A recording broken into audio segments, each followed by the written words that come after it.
Thanks, David. The trial of a Grand Chute town supervisor now facing a felony charge is underway. This follows a State Department of Justice investigation launched nearly 3 years ago.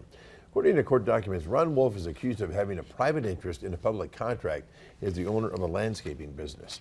Jason Zimmerman was in the courtroom today. He's live in Appleton with this First Alert update. Jason.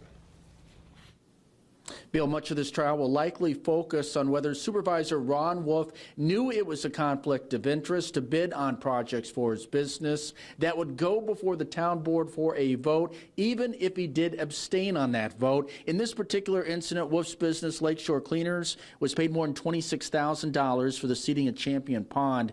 This was a project that he bid on roughly 1 month after taking office. During the trial today, prosecutors told the jury it was also around the same time that Wolf was given training materials as a new supervisor, advising him on legalities involving potential conflicts of interest. Court documents also say concerns were raised by the town employees of the amount of the bid, which exceeded the $15,000 limit set by state statutes.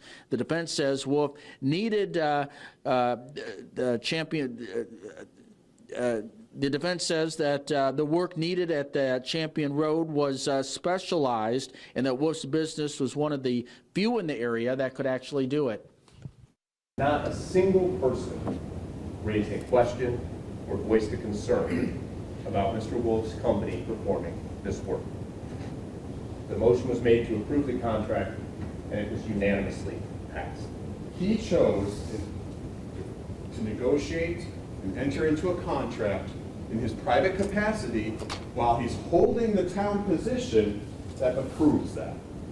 Nothing about this law or this case allows him to abstain and escape criminal liability for that action. This afternoon, several current and former town employees also testified. If convicted, Wolf faces 3.5 years behind bars and up to a $10,000 fine. Reporting live in Appleton, Jason Zimmerman, Action 2 News.